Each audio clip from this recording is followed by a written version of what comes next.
So we are sitting here today, and the purpose of the presentation with Dr. Mick Bange is an introduction to cotton production practices that they have in Australia, as well as a kind of principle outline that we need to improve cotton production in the country. Dr. Michael Bange is based in Narrabri, New South Wales, Australia. He holds a PhD in plant production from the University of Queensland. Dr. Bange is a cotton system agronomist with over 30 years of experience delivering innovation and substantial impact for sustainable cotton production.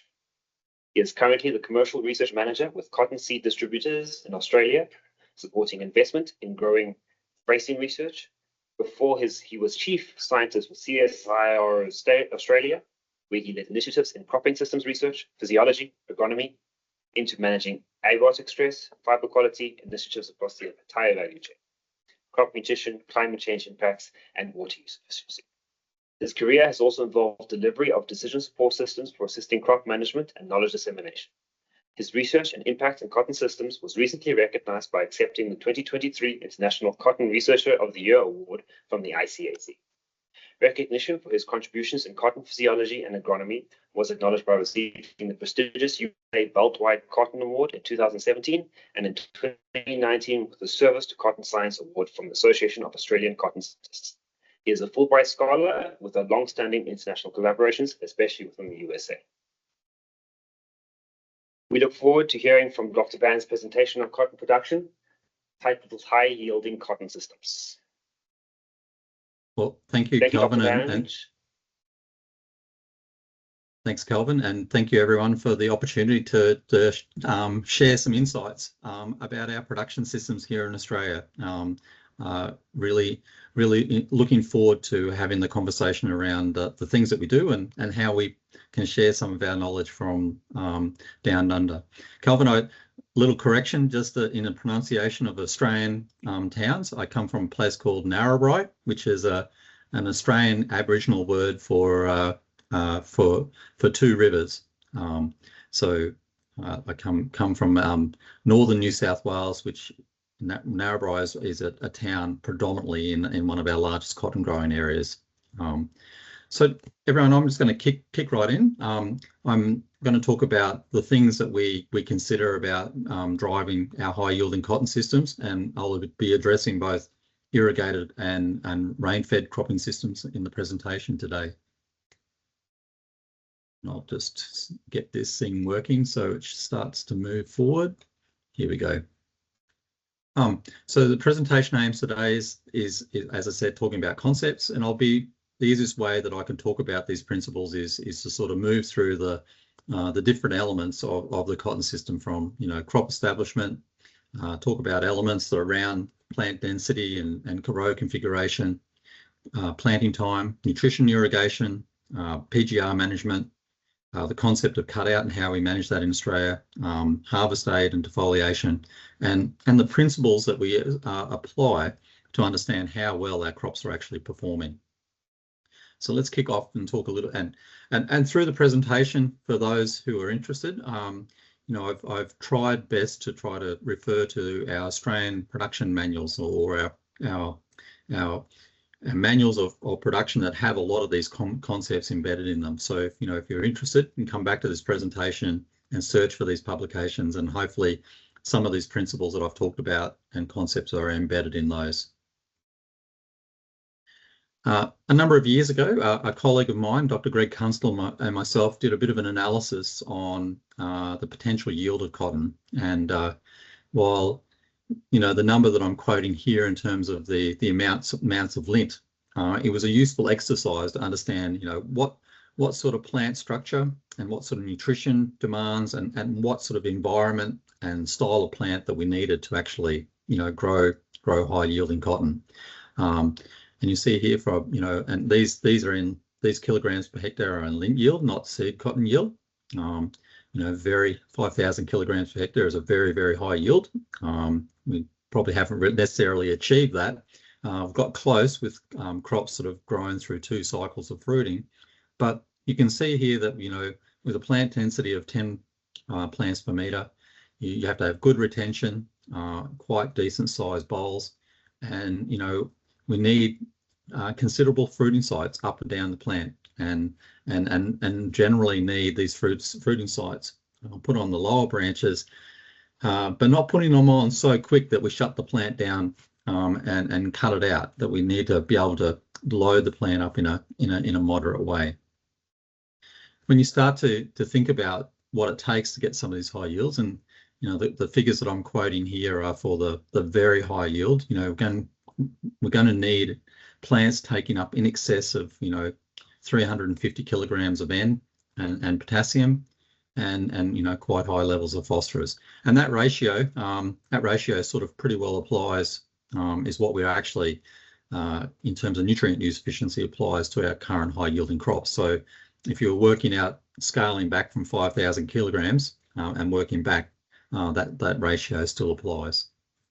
And as I said, we need an indeterminate growth habit is what we our varieties in Australia are predominantly indeterminate in nature, and it's that slower fruit setting and that gradual fruit setting and the ability to regrow after stress is a trait that we utilize heavily.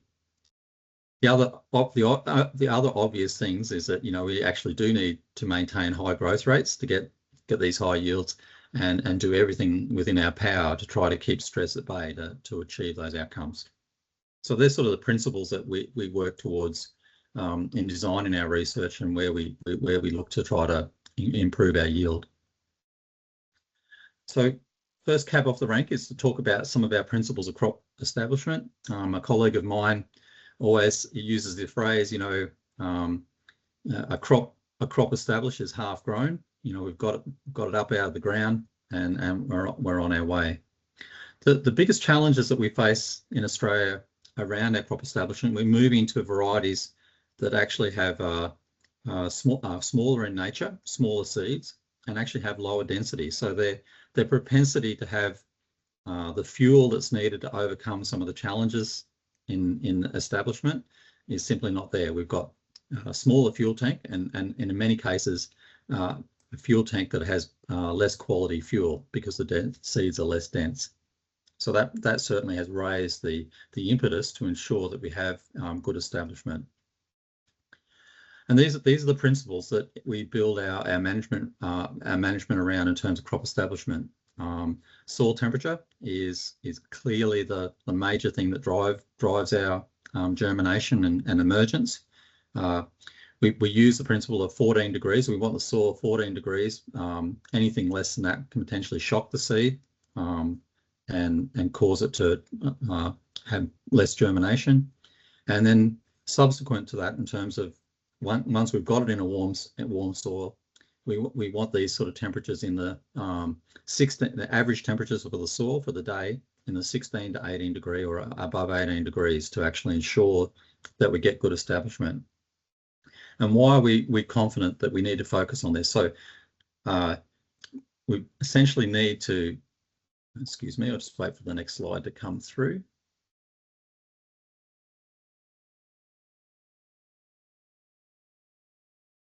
Okay. Anyway.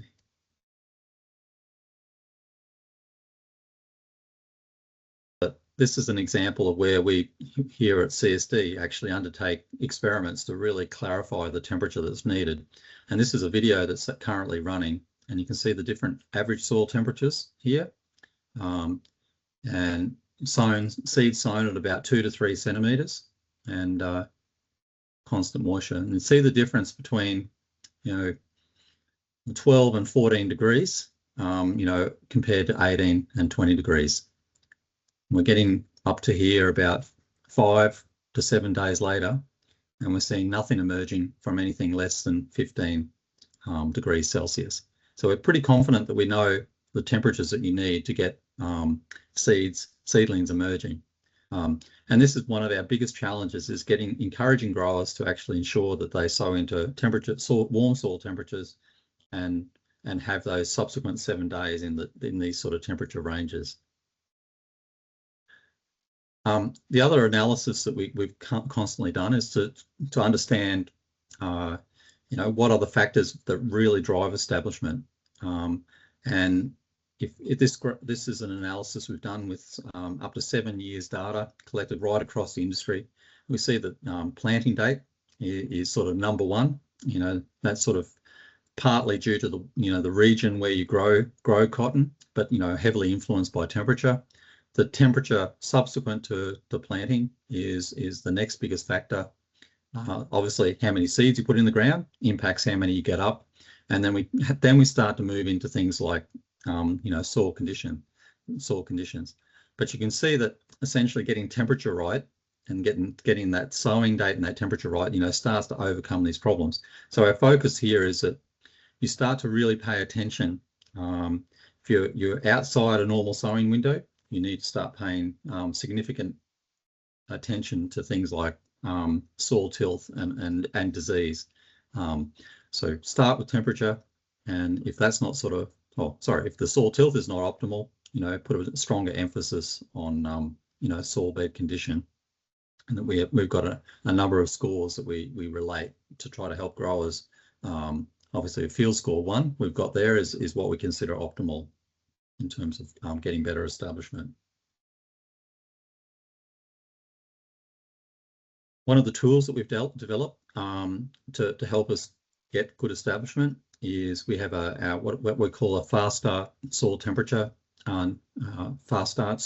network, which is essentially working with one of the local sensor providers. We actually and using our Bureau of Meteorology forecasting temperatures, we provide a service to our growers that indicate when temperatures are optimal, looking to the future. And we use a red green light system to indicate to the growers, that it's all right to plant today, or it's risky today, or it's or a red light meaning it's the conditions are not right. And this is heavily used by our growers to help them get crops up and running. So let's move on to plant stand and row configurations. It's something that it's heavily utilised in Australia for a number of reasons. We have an extremely variable climate in terms of rainfall. Rainfall is variable, and we have often really good soils to grow rain-fed cotton on. Vertisols that have soil moisture holding capacities up to 200 to 300 millimetres. And the other thing is that often we're running out of, we're often in limited water situations where some years we don't quite have enough allocation to go across the land. We've often got more land than we have water, and that brings us certain challenges in trying to utilise that effectively. So in terms of, plant stand, I wish I could actually say that, changing plant population has a big effect in cotton. But the one thing around its perennial nature and its perennial and indeterminate nature has an incredible ability to compensate. I would have had, I think, a lot longer research career if I could actually get yield and certain plant characteristics of cotton to change with plant population. But we see here that we can grow crops from a plant population of 4 plants per metre, right up to 15 plus, and have very little impact on yields, certainly in irrigated systems. A little different in rain-fed because of the competition. But our recommendation is to aim for 10 to 12 plants for irrigated and 7 or 8 plants for rain-fed. Now, if a grower actually gets 4 to 6 plants around that and they're uniform, we're very happy for growers to continue to grow that crop. So when you go with the lower populations, obviously the thing that you don't want is very gappy and large stands. So that's something that we work on heavily, and have lots of programs on helping growers to set up their planters and ensure that the conditions are good for them to actually establish the crop.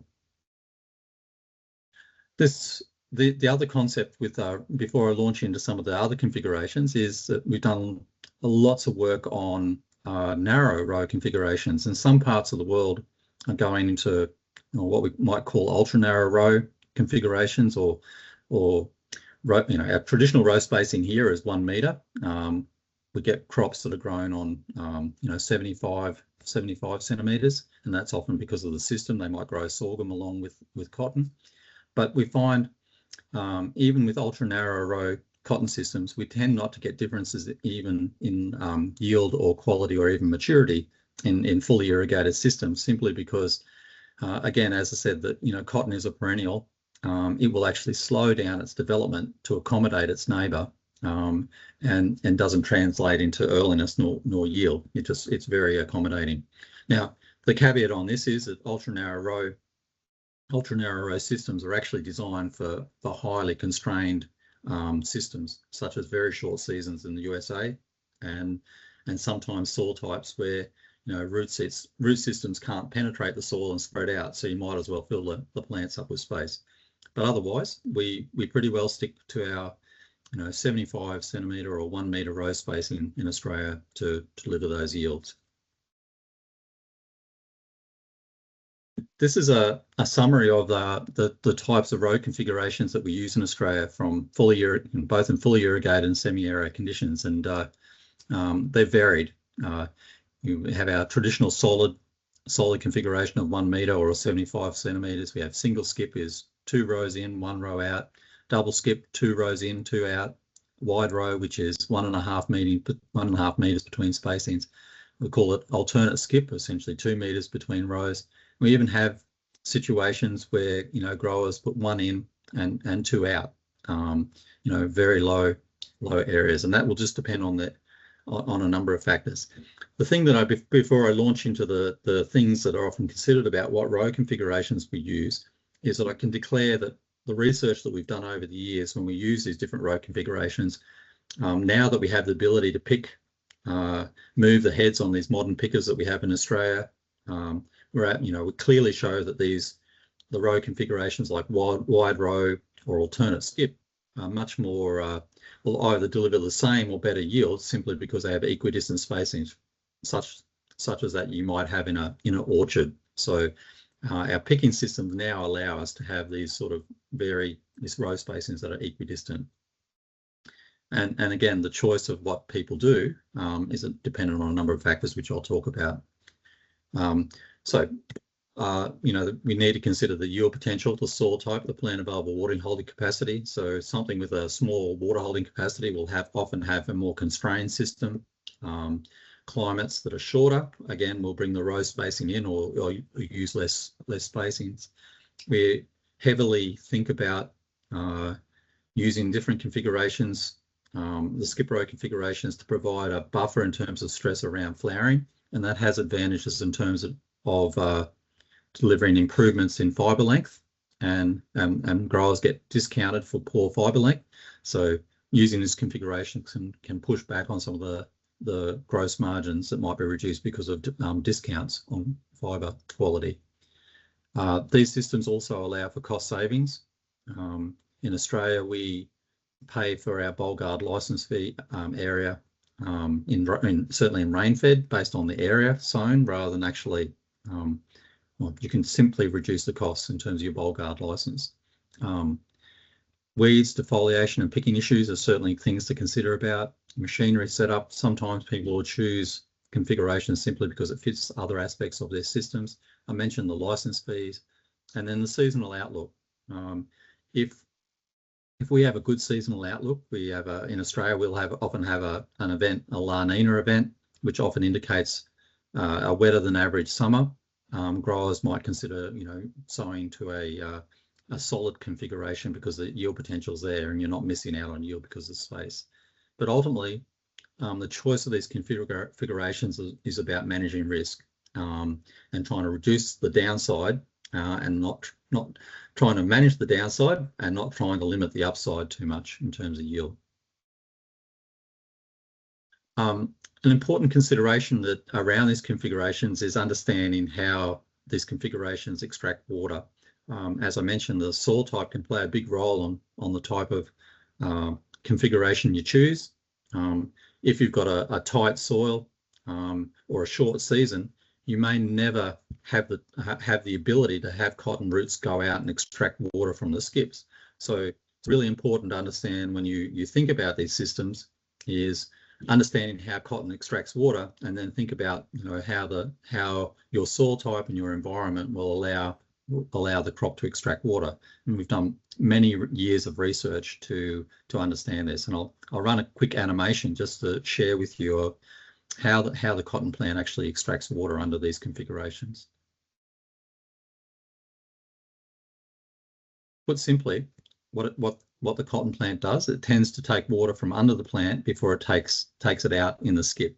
So, you know, if you go too wide with your skip row and your soil type doesn't allow the roots to get out there, you probably end up with a system where you're not actually extracting water and not taking full value of the skip row.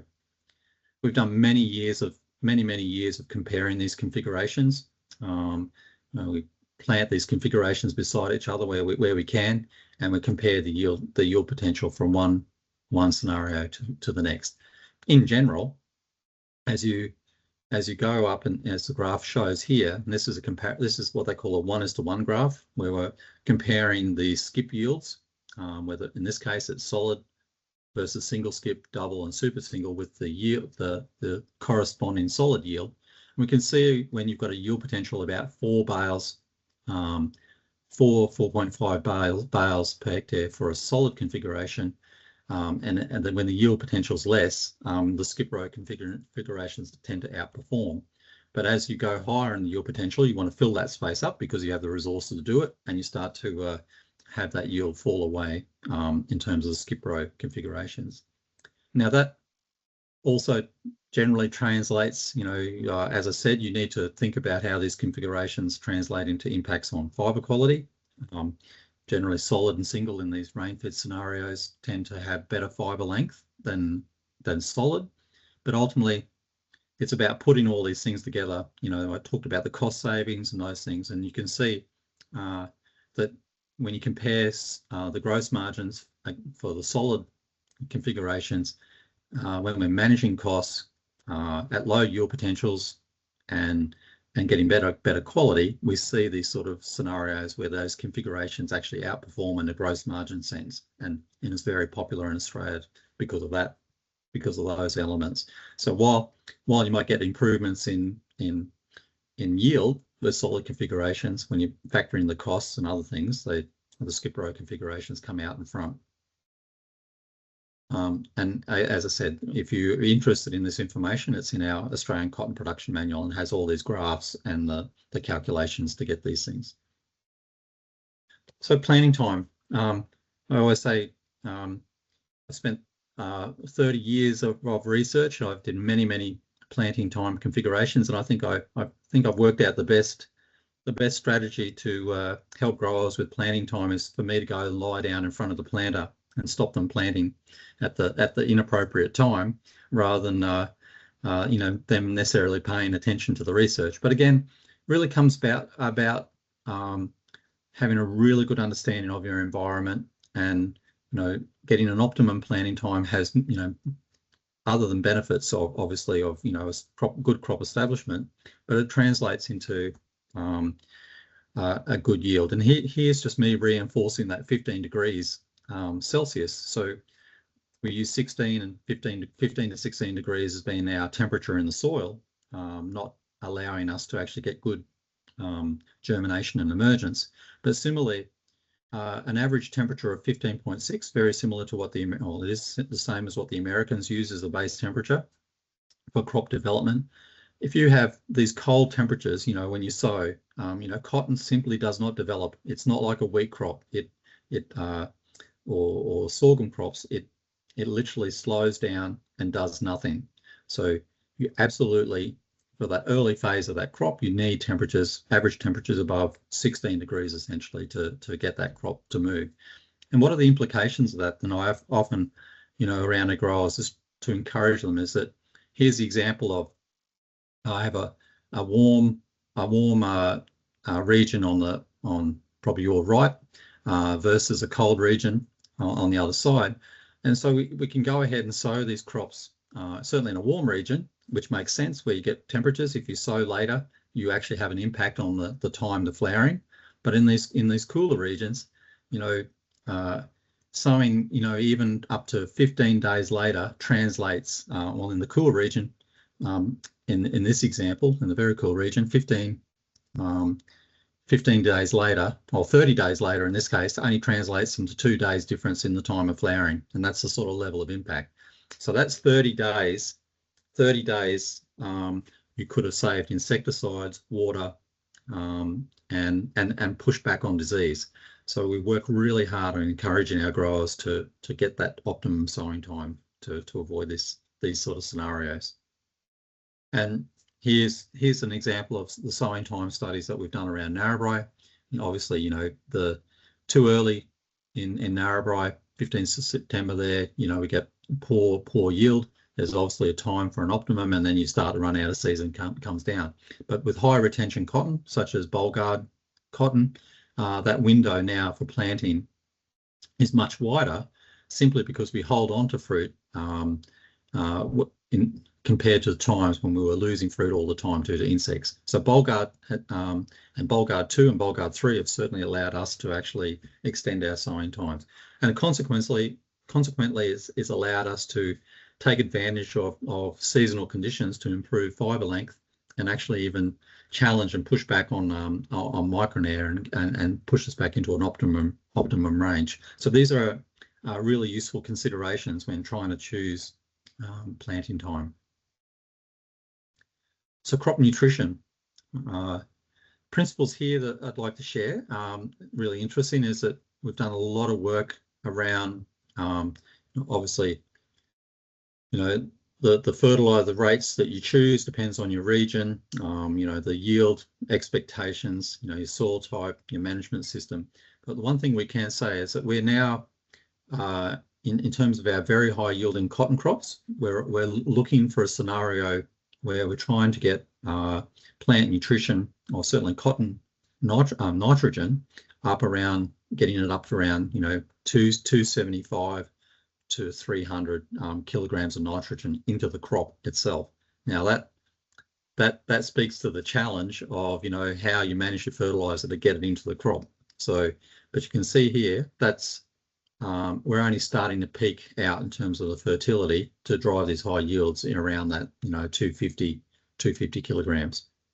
Easier said than done, you know, to get the fertility from fertilizer into the crop, but that's what it takes to actually get extremely high yields. Timing is often a big discussion in Australia, and really what I'm trying to show here, we've done many studies where we look at different timings, you know, July, September, sort of prior to the crop. Here, different rates from 0. These are on our vertisols, putting it on, you know, between flowering and January. And what we find in the subsequently, there's a lot of experiments that actually, you know, we have a lot of residual nitrogen that comes in our crops, and putting more and more nitrogen on the crop, you know, certainly post flowering and later in the crop, it hardly ever translates into improved yield. Yet it brings, our growers like to do this, but it's been starting to bring other problems around. Our crops tend to be very green and leafy to the day we actually defoliate them, and we're starting to go from a 2 to 3 defoliation or harvest aid passes to 4 to 5 to try to get that leaf off. So having too much nitrogen in the tank at defoliation is a real challenge that we have. And, you know, our major efforts around nitrogen is how to work out with growers how we actually get them to scale back on their nitrogen, but have the confidence that it's not impacting yield. And our strong emphasis around this is using leaf and PDL testing during flowering to help growers have the confidence that they've got enough nitrogen to deliver on yield. We're actually, one of the challenges using this technology is getting the results back in time. So we collect PDLs, send them to the lab, and we can be sometimes challenged by getting these things back in time to make strong decisions around what we do with fertility. And we're working with a number of companies in Australia to actually come up with more refined techniques to measure leaf and PDL samples, you know, in the field almost instantaneously, and have that information in the grower's hands so they can make that decision. Irrigation management, you know, water is precious. We definitely a focus here in Australia is to make sure that in that flowering period is that we try to have little or no stress in the crop, and you know, the reality is that to do this we have to and this really is just showing that the change in the boll load on our crops has actually put a stronger emphasis. So when we add conventional cotton compared to our Bollgard cotton, that we've had to put a stronger emphasis on things like nutrition and irrigation, because in that flowering period with the heavier boll loads, that fine line between having enough crop to grow the bolls and the boll load is much closer together, and we have to be much more careful about ensuring that we continue to grow the leaf that grows the bolls, because if we don't, the crop's cut out and we actually can reduce yield considerably. One of the things that we're moving to, our traditional way of managing irrigation has been around monitoring soil water, and this has become more challenging as our climate's been getting more variable. That what a plant does, monitoring the soil is great, but it's like asking the opinion of a friend about how a plant's performing, as opposed to asking the crop itself how it's going. This is an example here of just essentially a change, low potential evapotranspiration or high evapotranspiration, essentially the impact of humidity on a crop. And when we have on the y-axis, we measure these things with a pressure bomb or measuring leaf water potential. As that value gets more negative, the crop is more stressed. But these two lines show from low potential evapotranspiration means a hot humidity versus something with very low humidity. The level of stress on the crop is quite different, simply because of the humidity. And if we were trying to schedule irrigations on the available soil water, you know, if we were using the blue line as what set the potential, you know, we would already be stressed in something that is high humidity. So where is all this going is that along with using soil moisture probes, we're using canopy temperature or plant-based sensing to actually tell us when the plant is actually stressed, and not, you know, along with understanding what's going on below the ground. So a canopy temperature can measure the temperature of the crop and tell us whether you know, it's more or less stressed. And essentially a hotter canopy with a few smarts and analytics tells us that, you know, a crop is much more stressed than something that's cooler. In terms of growth regulators, Mepiquat is principally the one we use in Australia, Mepiquat chloride. You know, one of the strong things that we need to emphasise here in Australia is reminding, you know, each generation of agronomists and growers come through that, you know, what Mepiquat does is that it is actually an anti-gibberellin, and is really about moderating the expansion of cells, principally vegetative growth. And the thing that we often have to remind a lot of the growers and consultants is that it's not a hormone that transfers produced to the leaf back to the bolls. It was designed to moderate vegetative growth, allow boll growth to catch up, simply because there's often an excess of assimilates, and, you know, is designed and principally developed for crops in the southern states in high humidity areas that, you know, grew vegetatively and caused self-shading in crops. So that's something we have to often emphasize. We have a number of principles around, this is our early flowering principles around Mepiquat. We have this thing called a vegetative growth rate that we utilize, which is measuring the height of the crop this week and measuring it again next week, and the node number.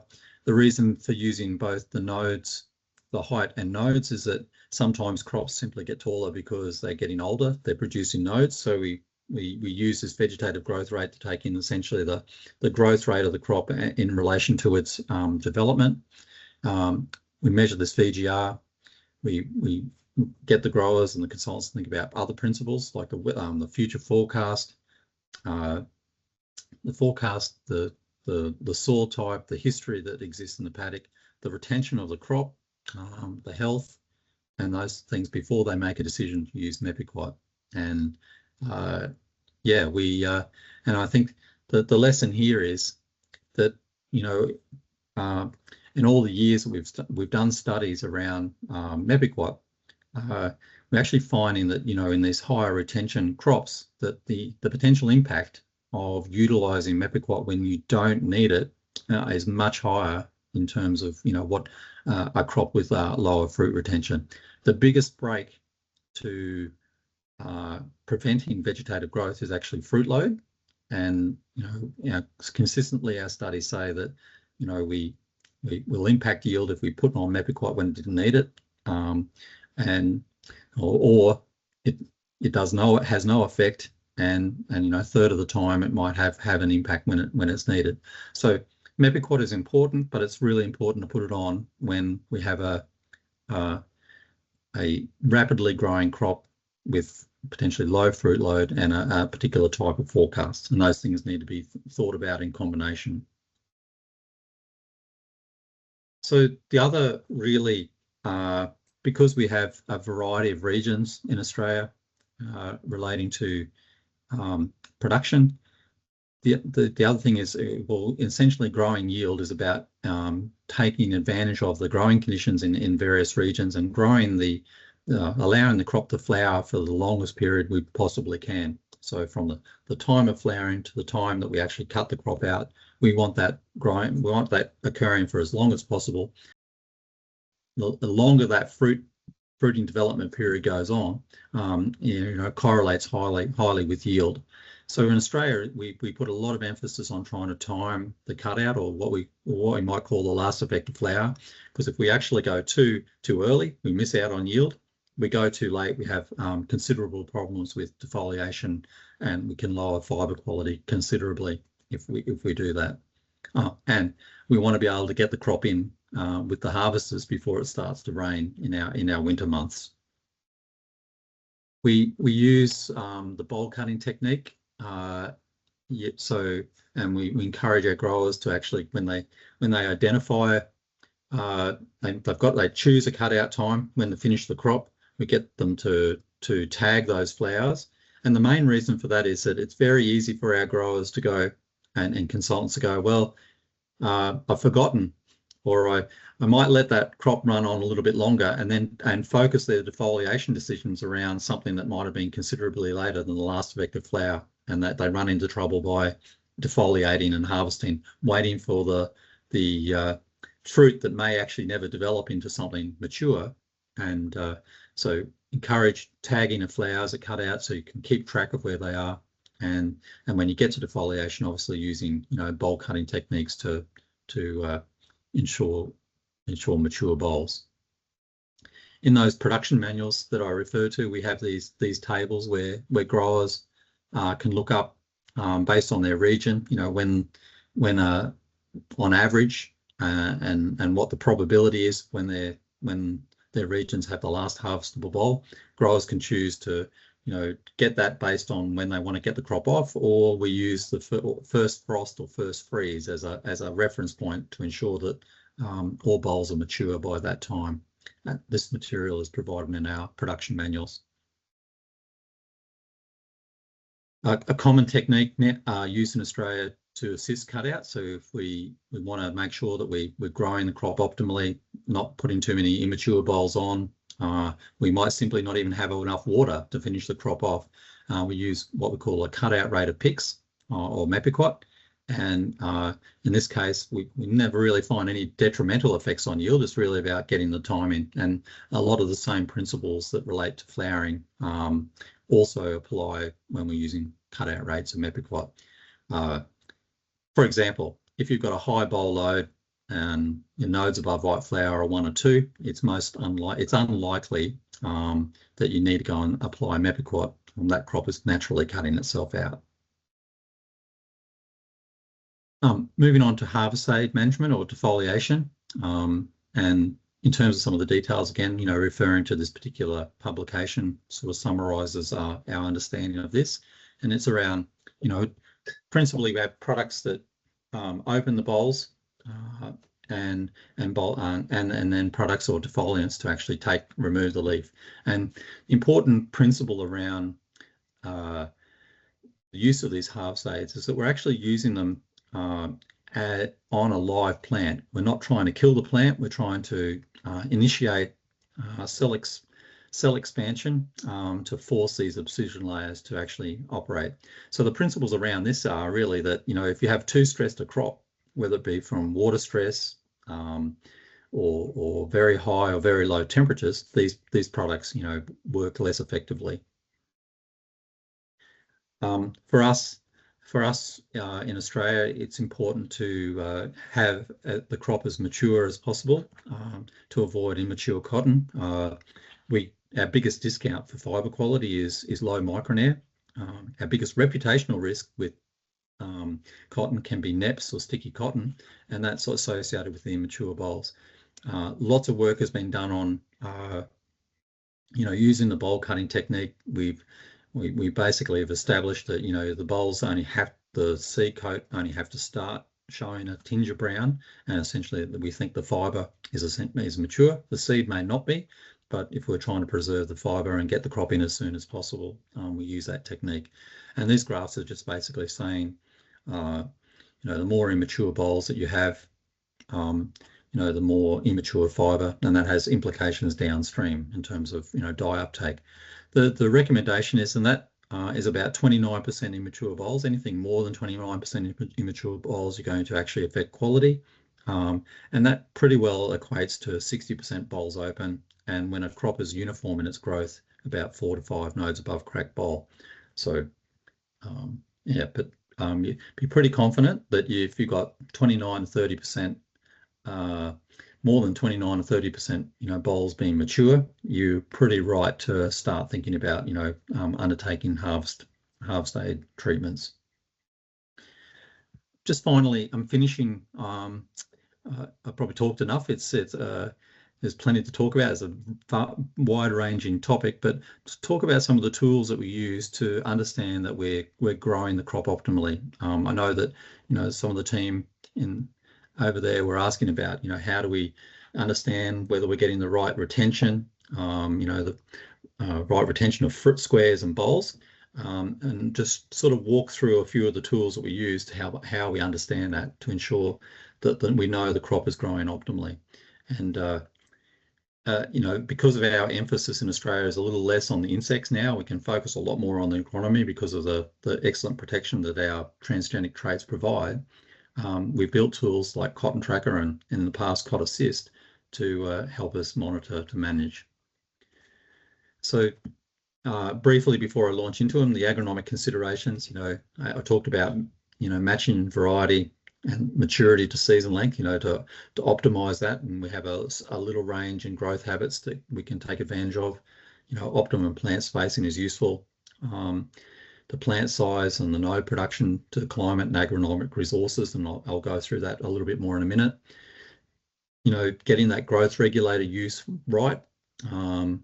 Use it when it's necessary. Don't overuse it. Getting our scheduling right, especially around flowering. Our fertilizer programs, trying to get the best nutrient uptake that we possibly can, because we need a lot of nutrients to grow cotton, and the appropriate time, and talked about the time of defoliation to optimize our fibre quality. So the first tool that we have in our Cotton Tracker suite is essentially focused on understanding the supply side of the equation, that we're growing enough leaf and stem to support the fruit load that is going to come when the flowering comes on. And we have optimum growth curves for height and node development. And in this case, we basically show that we get growers and the consultants to monitor this frequently. And if the curve, if you're operating above the curve, and it really doesn't really matter if you're above the curve, it's really about the trend being similar to those curves, because it might start earlier or it might start later, but trying to keep those growth rates at that optimal level. And we can be pretty confident if you're sitting on those curves that you're building the plant structure and architecture to deliver on high fruit loads. And together, when we're measuring these things, you get your VGR, or vegetative growth rate, used for Mepiquat management by default. So these are the things we focus on, ensuring that we've got the supply, and analyze this data. This data has been generated from high yielding crops over 10 to 12 years. So we're pretty confident that those growth rates are what you need. The other side of the coin with cotton is monitoring that demand and that balance between the supply and demand. And the two, well, the thing that we count in sites is not that easy, but the thing that we really focus on now is the bolls. What, if we know that we're getting the bolls and they're tracking along on our optimum curve that we've got there, we know that retention and all the things that are important around those things, we're producing enough sites, enough squares, and we're retaining enough fruit to actually, deliver that yield. We want our curves to stay on that trend. And then obviously the nose above white flower is what we use to ensure that, we're not coming in too quickly, and we're taking full advantage of our season length. And we use that in conjunction with our last effective flower or cutout dates. So, the question comes up, what the emphasis on retention. Well, in fact, if you monitor these bolls and you're staying on this curve, you don't have to actually worry about retention so much. Often retention, other than looking at retention earlier for squares, retention is really a diagnostic tool to understand why your curve's not sitting there. But if your curve's sitting there, you're doing everything you need to achieve optimum yield and take advantage of your season. So thanks very much, everyone. Hopefully that sets the scene for some of the questions that you're about to throw out. Dr. McVanch, for the insightful presentation. I think the farmers here around me appreciate the information. There's a lot of small things that I picked out that could be applied to various growing areas for various reasons, and I'm sure they'd like to touch on it more. I'd just like to quickly introduce to what would be our viewers the farmers that we have present at this panel discussion. Starting from the far side of the table, obviously we have our CEO, Dr. Annette Bennett. Next to her is Rowan Venter, a dryland farmer from Rutan in Limpopo. On his right-hand side is Richard Godfrey Tom, an irrigation farmer from Farlots in the Northern Cape. Next to him is Joseph du Plessis, a dryland farmer from Schweizer-Reneke in the Northwest. And finally, we have Johan Maria, an irrigation farmer from Marydale in Northern Cape. I'd like to then pass it on to quickly for Richard for the first question, if he could just give us an indication of how he feels about this whole topic. Yeah, thanks, Dr. Mick. I think that was really insightful. I think I've plotted down a few extra questions, so we'll see if we've got some time for that. Yeah, it was a really good presentation. I think, we've covered a lot of my first question, which was pretty much around the basic agronomic, principles that farmers need to understand to grow cotton, and the environmental factors and things to consider. So I think you've answered a lot of that in your presentation. I think one thing that we could maybe go into a bit more specifically, and something that we're going to struggle with this season as well, is how to manage regrowth before defoliation and after defoliation. I think you've shown it a bit in terms of that mepiquat and cutout, and I think that's a practice that we need to focus on a bit better. And I think which will help with that regrowth as well. But what are some things that a farmer could do if you are in that situation? We've got excess moisture at the end of the season and a lot of regrowth around defoliation time.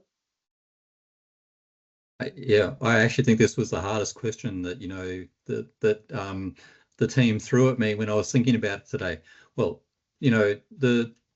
if we sometimes it's worthwhile thinking about starting at the beginning. Setting the nutrition program to the yield expectations too. Obviously plenty of nutrition in the crop at the very end is something, and when it does rain, certainly helps those crops to kick along. We do definitely, that cutout thing is certainly, as I pointed out, is something we try to optimize cutout and that last boll maturing before we start to hit some of the rainfall situations. Now that's easier said than done. We get rainfall even in our rain-fed system. So rain-fed's a classic where we struggle with regrowth. We can have no rainfall through the whole season, not utilising the fertiliser that we've put on, and then it rains at the end of the season. We grow a few bolls and there's heaps there keep the crop kicking along when we want to be finishing it off. Look, not an easy question. I think, you know, you do your best to manage the scenario for the season, but, you know, we do utilize, you know, we continue to use our sort of standard defoliants and bowl openers, or certainly defoliants, when the conditions are warm. They're the best way to keep the leaf off when the conditions are warm. And then we look to go much more aggressive, you know, with particular types of herbicides when, you know, conditions get cooler. So while conditions are good, you know, you stick with the things that really will allow the leaf to fall off. But as it gets colder, we tend to go a little bit more aggressive with different types of herbicides. And I'm hesitant to say, well, the herbicide that we use quite commonly has a trade name of Hammer, which does a pretty good job. But yeah. Yeah, maybe we could get some of those active ingredients in those products, and we could give it to the guys at the conference what those are. I think. Well, yeah, definitely look up that reference that I've got there. That defoliation manual, you know, refers to some of the products that are used in those scenarios. Great, thank you. A second question would be specifically to our area in the irrigation, and maybe somewhat Johan's area as well. We've got a shorter growing season, similar to your southern growing regions. What would some basics be to grow, you know, maximum yield there and still retain quality in those areas under irrigation? Okay, so I would tend to sow the crop when the crop's warm, not try to go too early. You know, there's a tendency, you know, in shorter growing seasons, everyone wants to go early, but in fact, it's often what happens is that if we go too early, the plants become less vigorous and they're fighting off all the other things. Plant when the soil temperature is optimal and the conditions are great, you'll grow a solid infrastructure to support, you know, fruit when you put it on. So you want to grow as much leaf area as you can before flowering, allow that crop to fruit up as much as possible. And then, you know, a clear strategy that's used in Australia is then say, well, the last effective flower is here, and use cutout to bring that crop in at the appropriate time. Now, you know, often we toy around with concepts of going with narrow rows, higher plant population. None of those things actually lend itself, I think, to bringing maturity in or improving yield. When in a fully irrigated system is what we're talking about here. So really, it's about as healthy a plant that you can possibly generate and allow that fruit to grow optimally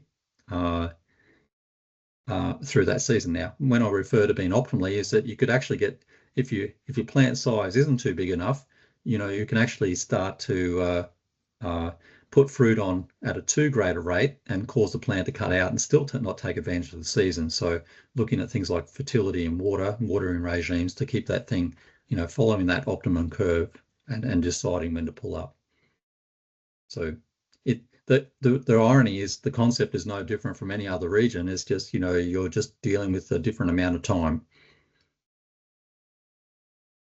I think maybe I can add one extra question in since we skipped the last one, and that's maybe in regards to that cutout date. Do you guys take an average over time for the specific areas, or do you spoke about the frost date as well? How? Because I mean, we all know that with the standard defoliants, you need a certain minimum temperature for those to work effectively as well. So you can't just look at the frost date. You actually kind of need to do it a bit ahead of time. Yeah. How is it something that changes season to season? You know, the frost date, or not the frost date, but the cutout date, according to what you see the temperatures are doing, or is it a fixed date that you guys keep to? So generally, the growers will choose a date that's sort of the average, or historically, the probability, you know, is more likely to ensure that they've got the crop finishing by that time. So you might say that I want an 80% chance of the crop being, you know, that last boll mature in time. We use frost as a sort of when we don't, you know, we allow growers to base their last effective flower on what they think is when they've got to get the crop off or start defoliating, or a frost date is what we use when we don't have anything else to go by from that perspective. But yeah, and I think the other thing is that we often forget is that I use the expression we have to manage what's in front of us. So while we might fix use a fixed cutout date, and because we don't have a crystal ball, it's often what we have to utilize. If the crop starts to mature earlier, you monitor it for its maturity and you take advantage of that and get that crop off, obviously. And then, if it's maturing later, then you have to start thinking about, what am I giving up to ensure that crop, if the forecast is it's going to turn cold and, I haven't got that crop quite where I want it, I've got to start making decisions about, do I need to start defoliating, or do I put it off a week? Do I bring it forward a week? So it's much about monitoring, getting that cutout date right, but also monitoring the maturity of the crop using bowl cutting and other techniques to make that decision about when you want to pull it up.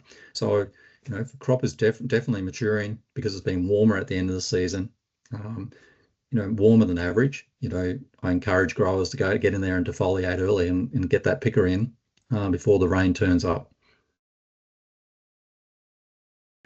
I think I'm going to pass on then to Joseph, one of our dryland farmers. Maybe he can ask 2 questions and we'll try to swap back and forth between us speakers. Yusuf. Thank you, Dr. Banch, for an excellent presentation. It makes us excited about cotton, hearing your presentation. I think my first question, we're all very anxious to know what is wrong with Australian Rugby Union. We'll see. We have a lot of hope with the upcoming Lions, British Lions versus Australia test. We feel like we may have improved, but time will tell. We are behind you.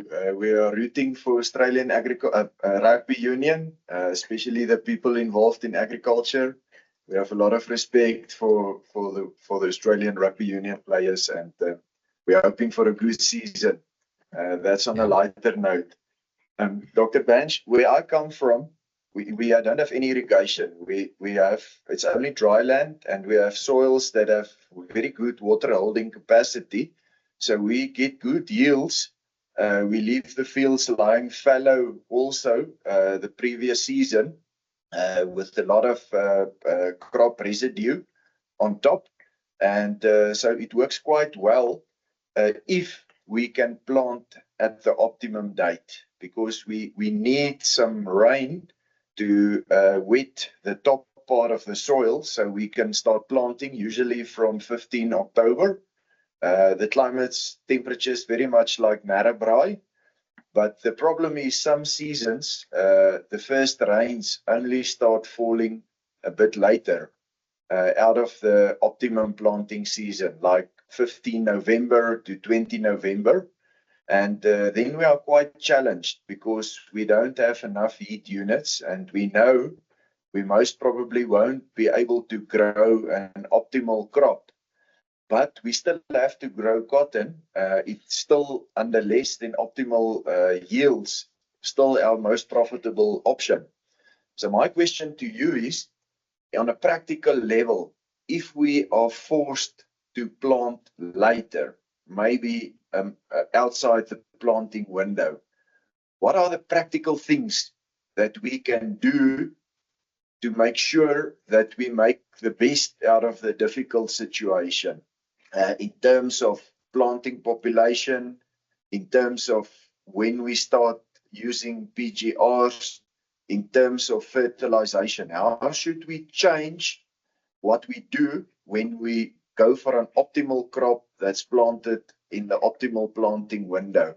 How should we change our management strategy when we are pressed for time, but we still want to grow cotton?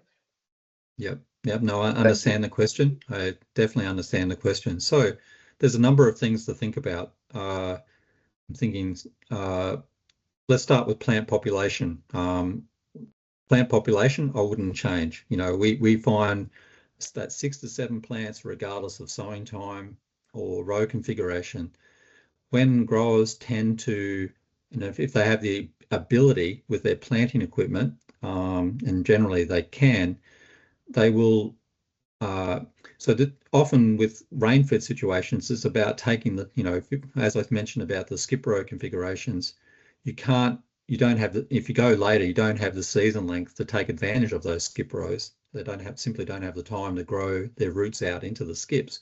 So what growers in Australia will do is, if they sow later, is a clear strategy is that they might go from single skip back to solid configuration that fill up that space, with the plants. And then, they'll side dress the fertility in response to, a readjustment in the potential yield. So they'll scale back if, the yield potential is lower as a result of that. And then the Mepiquat management is really about that end of season, same deal, the last effective flower, concept for those regions, managing that crop so you time it and cut it out at the appropriate time and have, get the lint in with less discounts, and then, a focus on cost savings as much as anything. So in season Mepiquat, it tends to be used a lot less because we want that plant to grow when it has the chance to grow, because, the one thing we can't guarantee in rain-fed situations is that it's going to keep growing all the time. It may well grow and then stop and then has to regrow again. So we don't want it. We want it to grow optimally and the best we can when it's got a chance. If you have the luxury of choosing a variety, you can swap, change the varieties. I tend to lean towards a variety that would have a less than vigorous growth habit, or sometimes inferred as something that's a little bit more determinate, because you want the crop to do its work when it has that shorter period of time. So they're the things that the growers sort of think about in that scenario. Okay, thank you very much, Doctor. My second question, in the area where I am, which I've told you is rain-fed area, people are thinking about growing cotton, and now they have to make a choice about a harvester. What kind of harvesting machine would be the best? So there is a debate: should you buy a cotton picker or should you buy a cotton stripper? And we've seen that some farmers in Australia use cotton pickers on dry land, and some people use cotton strippers on dry land. How would you recommend somebody to make a choice in regards to, should he buy a cotton picker or should he buy a cotton stripper? And this is specific for dry land conditions. Well, at the moment, if the cotton stripper was cheaper for both irrigated and dry land, I'd take that, but they're pretty well expensive on both fronts. So it's a big decision, no doubt. My colleague, René van der Sloot, he's certainly done considerable work on asking this question.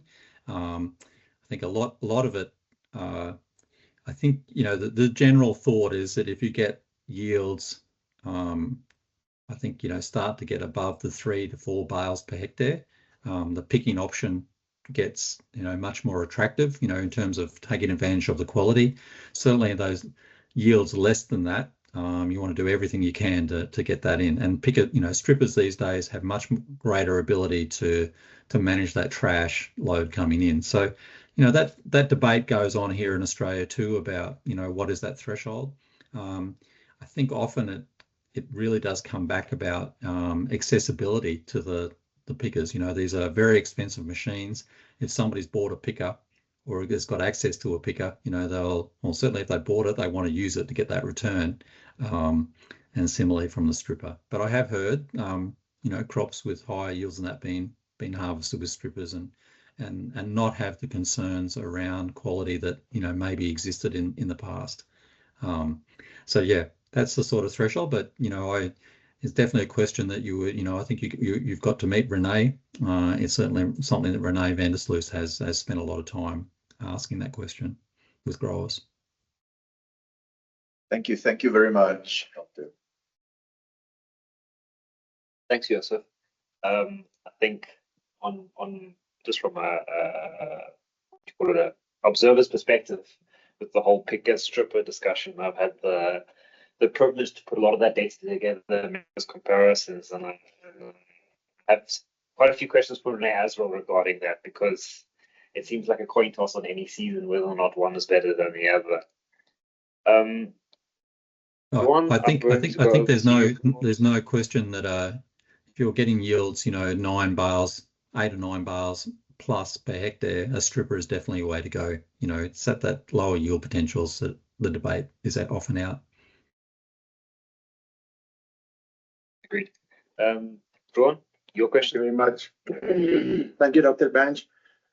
We're currently farming on the Springbok Flats, and the rainfall can be anything between 200 and 450 millimeters of rain. So currently, it's quite risky not to use a fertilizer or a plant stimulus that is too expensive. So currently, we're using Calpac, boron, zinc, and SOMO in-row furrow application when we do planting. But sometimes we don't get the opportunity to do in-row planting.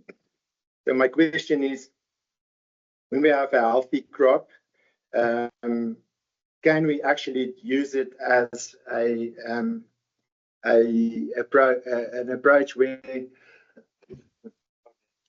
we can do it as a foliar later in the season? I had a colleague that had done many years on foliar, and we used to have conversations around this all the time. And I have a little bit of analogy around the uses of foliar, and I'll probably get in trouble for saying this, but for those people who sell fertilizers as much as anything and foliars, is that if I use the analogy, if I was to give you dinner tonight and I asked you to get your nutrition by rubbing it through your skin, it's a little bit analogous to trying to use foliars to get your nutrition. Plants were designed to get their major amount of their nutrition through their roots, not through their leaves. And foliars are he used to use the expression that foliar fertilizers really supply hours of nutrition, not seasons worth of nutrition. And he has done studies to sort of back those things up. So I'd be wary of trying to base a fertilizer program around utilizing foliars. And the concept for me is really foliars are there to really, if you've identified a problem and you need to nurse it back from an issue that you've identified, that's where the role of foliars play. For example, seen absolutely, great use of foliars when you've identified a zinc deficiency, or in the case of when I've done waterlogging investigations where we've got to nurse that crop back from a problem where the roots are not functional from that perspective. But yeah, I think fundamentally your major fertilizer program needs to be based around what you can get provide from the soil to the roots. And I'm sorry that sounds a little controversial, but yeah. No, that's 100%. Like I said, the area we need to find sort of a cheaper way of helping the plant grow and better roots and development and so on. I probably could share that, a lot of the rain-fed growers in Australia, I think there's a stronger emphasis on the use of cover crops and cover crops to manage, capture that nutrition and improving the soil structure and the soil health, but also allowing that nutrition to be, meted out to the crop in a holds onto the nutrition, stays in the soil, and meted out to the crop in an appropriate way. And that seems to be where growers are putting a lot of the emphasis on trying to improve their fertilizer efficiency. Yeah, 100%. Thank you very much. And the second question is, what is the most effective aspects of PICS application in a dryland area? So, like I said, it's not predictable in our area with the different variants of the rainfall. So yeah, it's quite difficult to understand, what the prediction is going to be for the rain coming into the future. So how should we apply the peaks? Yeah, and with not having a crystal ball doesn't help. But I think it's coming back to the same principles that I presented there were for irrigated and dryland cotton. I think, yeah, the biggest danger with rain-fed cotton, I think, is not about whether the crop, if a crop is growing rank, yes, you use Mepiquat. But you need to know that it's going to grow rank. If you apply Mepiquat and the crop does not grow rank, you are impacting yield. It's a simple impact. So it's sort of monitoring the crop closely, monitoring that vegetative growth rate, looking at the forecast, looking at your nutrition of your soils, all those factors that might predispose the crop to being rank. But if all those things that you can't weigh up, and there's more in the positive sort of scenario of going rankness, tend to stay back and not use Mepiquat. So our rain-fed growers tend to use Mepiquat more in the cutout scenario rather than the in-crop scenario, simply because we just can't guarantee that the crop's going to grow rank. If it is growing rank, yeah, you've got to get on top of it. There's no question. Okay, thank you very much. Can I give a follow-up question on that, Dr. Bench?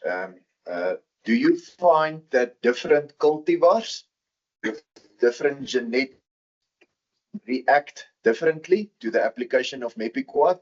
Do you have certain cultivars that you have to use higher dosages on to get the same results, and other cultivars are much more sensitive towards it? Yeah.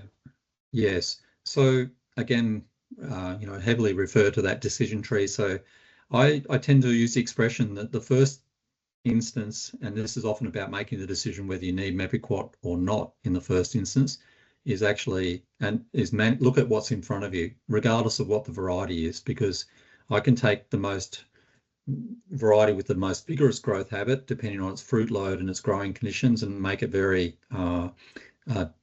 determinant in nature, and vice versa. If I lose fruit on a very determinant variety in nature, I can make it quite rank. So the first principle is to manage and monitor the crop that's in front of you, regardless of the variety. But then you may, as you move down that sort of continuum, to make a decision about what the rate of Mepiquat is.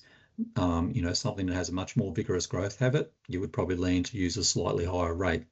But I'd be thinking about boll load, the size of the plant, the forecast, and all those things before I think about the variety. The variety is almost the last influencer on rate or time, or whether to put it on, and the rate. Thank you. Thanks, Joseph. I think I'm going to throw it then to Johan Maria with his 1 or 2 questions. Okay. You already answered all my questions, but I'm still going to take a chance. I just want to know about fertilizer. If you have seen through the season, you with a bowl count, you see you need still fertilizer. What's the latest stage you could add fertilizer to the soil? Yeah. Well, I would be. I think if you don't have your fertilizer on within the first 2 to 3 weeks after flowering, it's probably too late. By mid-flowering, you want to have your fertilizer program, that fertilizer in that soil and starting to be made readily available to the crop. Beyond that, all you're doing is growing. You're going to be growing excess leaf and growing fruit that you probably never will mature, or it simply won't, or simply will be there for next year's crop. So the crop, yeah, we heavily recommend in that early phase of flowering that you have your fertilizer program set in place. Okay, thank you. Dr. Bench, can I ask a question about the fertilizer? In your presentation, you showed quite a high level of in P and K, but the potassium specifically. What is the role of the potassium at such high concentrations? Because I think it is equal to the nitrogen. Yeah, it certainly drives leaf health and enzymatic function. It's pretty critical. And where we find difficulties in the major impact that we have in very extreme situations with lack of access to potassium, we get impacts on fiber length, and that sort of doesn't happen very often. But where it really does start to show is that we have a syndrome called premature senescence. So the leaves, if they don't have enough potassium, we start to actually senesce the leaves, and if that starts occurring earlier in flowering, that can basically taking away the solar panels to grow the fruit. So has a critical role in terms of maintaining leaf health, and then all the other roles that it plays in terms of enzymatic function in a plant. Can I give a follow-on question on that, please? Dr. Bench, sometimes in our soils, the potassium levels are extremely high, and we are advised to not give any potassium because it's extremely high levels, 300, 400 parts per million. My question is, how strong is the cotton's root system, the ability to take out that potassium there? There's a difference of opinion amongst some of our agronomists here. Some of them say, even although it is extremely high in the soil, then you still have to apply potassium at high levels.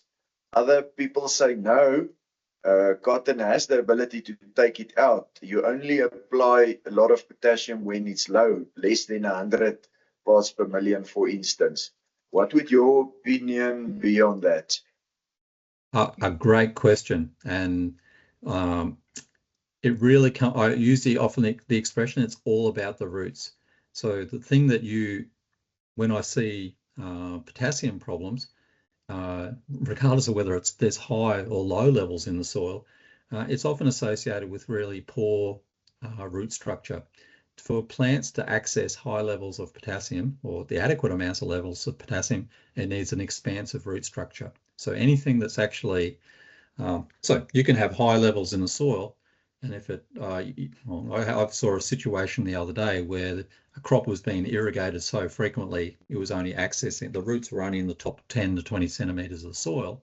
It's suffering from potassium deficiency, simply because it has not enough fine roots out there to access potassium. So the root volume is probably more critical about that.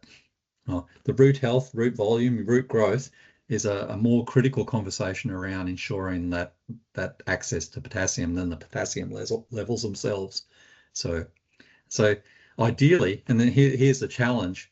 Here's the challenge that goes with potassium, is that we can ban potassium down the side of the crop or in the soil, and the problem is that the roots don't all grow around the band. If we could come up with a way to spread potassium equally and dispersive across the soil and down, that's the ideal situation in terms of meeting those demands from a potassium perspective. And phosphorus is very similar in that context. All about the roots. Thank you, sir. Now, Dr. Bench, you said early on in your presentation that you guys were maybe a bit high on certain nutrients in terms of your application. Did that refer to that norm that you gave at the top there? Do you think that should come down a bit? Oh no, yeah, and very apologies if I didn't make that clear. So those rates were what we consider to get those very, very high yields. What we consider a potential yield. They're probably more in the range of, in terms of, the ratio is the same, but more in the range of, 300 to 400 kilograms of nitrogen, not of fertilizer applied. But we are trying to get between the fertilizer applied and the mineralization that's going on in the soil. We need to get around that 275 kilograms of N uptake to get that yield. And even then, you could see that curve was still going up We need so practices around, soil fertility, soil health, good irrigation, expansive root growth are going to be the keys to improving that uptake. Improve that uptake, you're setting that potential in terms of, getting the high yields. So we contend in that paper, when we talked about raising yields across the world, it was all about improving soil health is a number one means to, once we start reaching, genetic limits and agronomic limits and getting all the other stuff right, we really need to, the thing we can really make a difference with is soil health, and principally driving that nutrition part of the story. So as growers, in the practical sense, if we were, what are the key things that we should look at in terms of managing our own nitrogen, in the crop to try and make a decision around how much to add or to take away for future references? Well, if you can access services, putting in nitrogen strips, to actually back off and see, more or less, back off on nitrogen, put more in to get a sense of, what the system, our growers do that to understand how that's performing. But the PDOL and leaf sampling services are a very powerful way, provided you can get that data back in time, to make decisions about, you need to be sampling early, leading up to flowering in that early part of flowering, and being able to know that you need that fertility, extra fertility or not. And that doesn't just apply to nitrogen. Those tests allow you to start to readdress other nutrients, whether in that season or the next. Dr. Bench, I have another question. Kelvin, may I? I have another question in regards to your presentation. You said because we select for better lint quality, the seed density is going down. Seed is getting smaller and going down. So for us, especially in the rain-fed areas, we sometimes have to plant a little bit deeper after the moisture. So for us, it's very important to have the seed with a good what's groeikragtigheid in Engels? Vigor, sorry, our English, good seed vigor. Visited your company, we were very much impressed with the seed quality in the bag, and we could see a special effort is being done to improve the seed quality that you deliver to farmers. So if we can ask you, if we are contracted or asked to produce seed or reproduce the seed, how should we change the agronomic practices where we usually just maximize for lint quality and lint amount? If we want to produce seed, what are the biggest things that can make a difference so that we can produce better seed, given the difficulties of the genetics in terms of seed density? What can we do on a practical farm level to produce better seed quality for production? A great question, and there's a few things again to unpack there. So one of the reasons why we're getting lower density seed and smaller seeds is the improvements in yield, not so much from a lint quality perspective, were associated with increasing the gin turnout. So we've maybe hit that limit, so we're no longer pursuing that as a means to genetically improve yield of cotton. In terms of varieties, in terms of agronomic management and varieties, you specify if we don't get the temperature right or the seed bed tilth is not appropriate, or we've got to go deeper for different reasons, part of our agronomic recommendation is to look for those seeds that have are larger in nature. So they've got a bigger fuel tank, they have more vigor to do that. So that's our agronomic recommendation. In terms of managing seed crops, it's certainly something we're continuing to investigate. Our current investigations principles around trying to improve seed quality are not too different from, generally you get bigger seeds when the crop's growing well and more lint.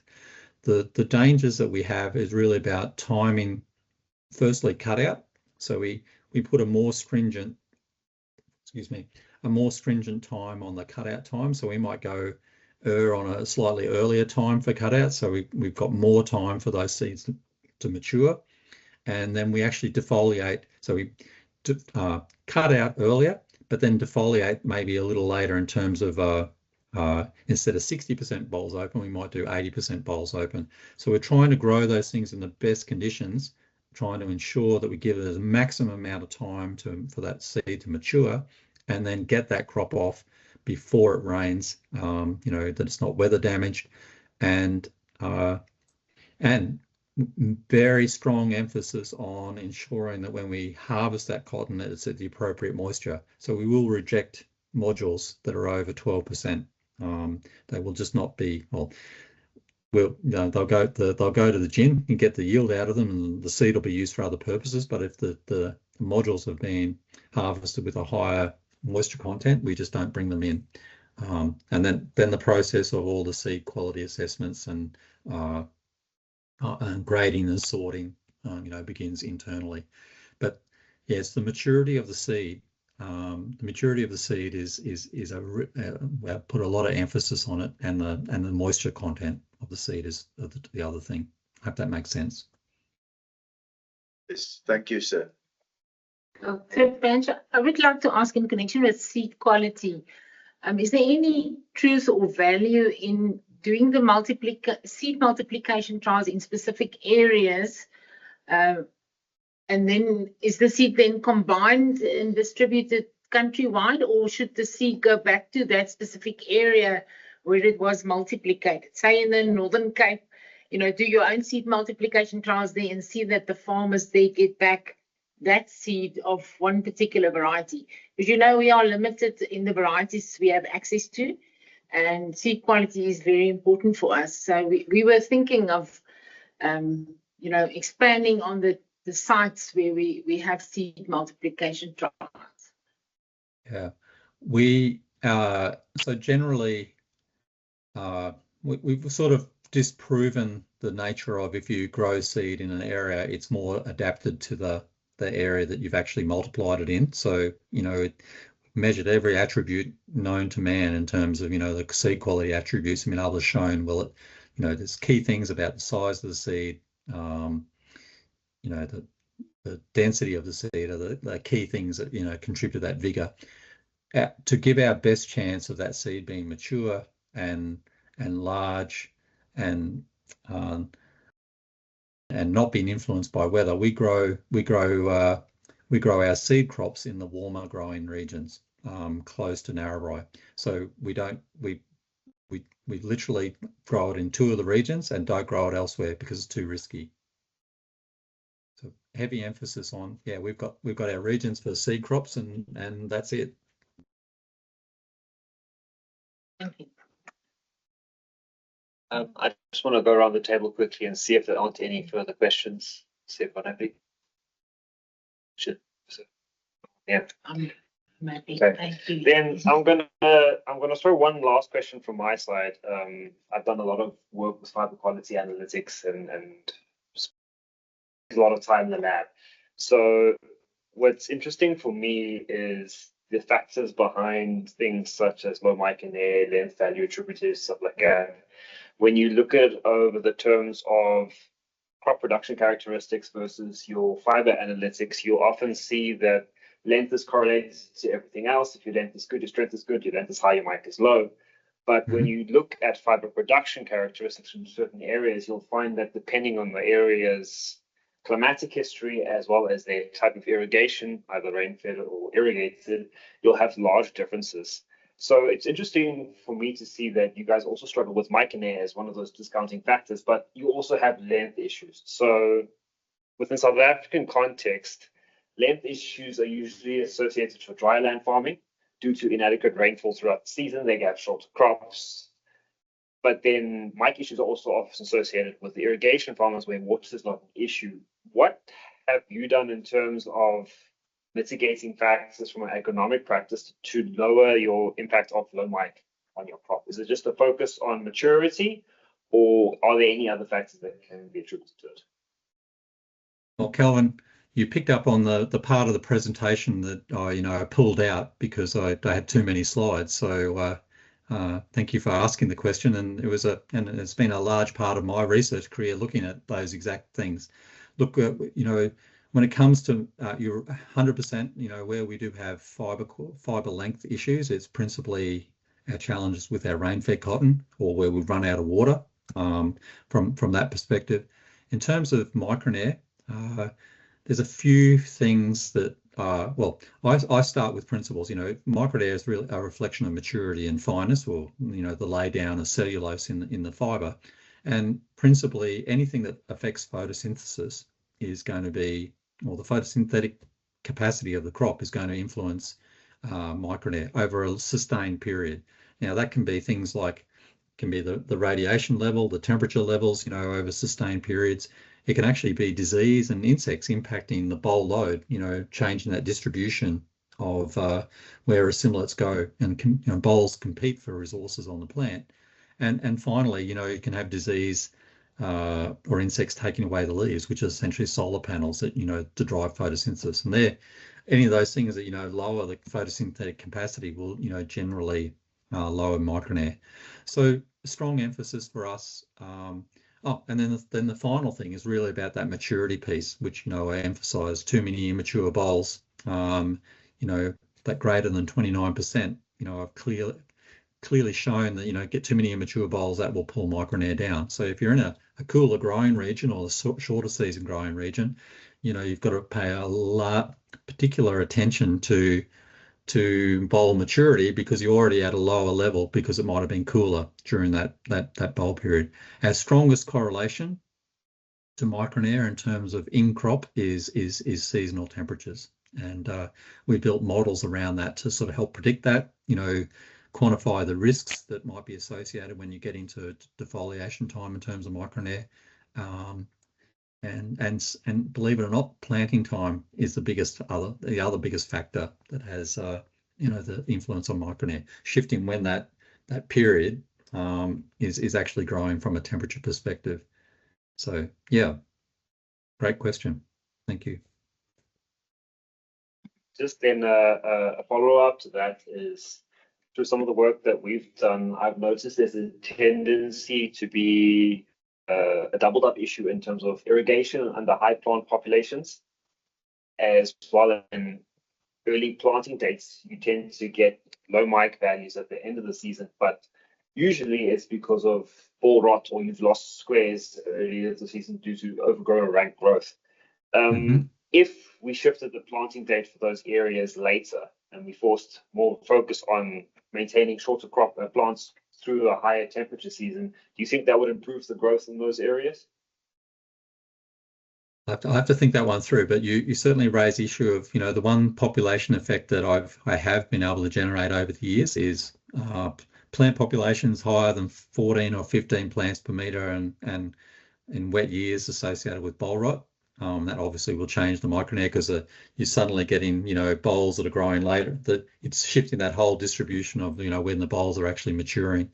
But I think it's just that question of, doing a bit of analytics and trying to work out, if you sow later, providing that, sowing later or earlier is actually going to move that flowering window. It's not just going to sit there and do nothing, and you shift that into different temperatures, you will in fact impact micronair. And then the final thing is that retention piece. If you are losing fruit early, you're going to have often the earlier fruit, and the fruit in the middle of the crop are ones that actually drive the micronair up, as opposed to the later ones. So yeah.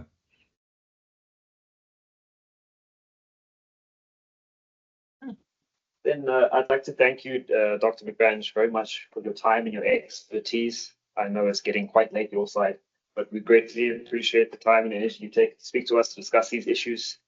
And I really hope this information serves to assist and inspire farmers in our growing areas to plant cotton and to do better with what they do have.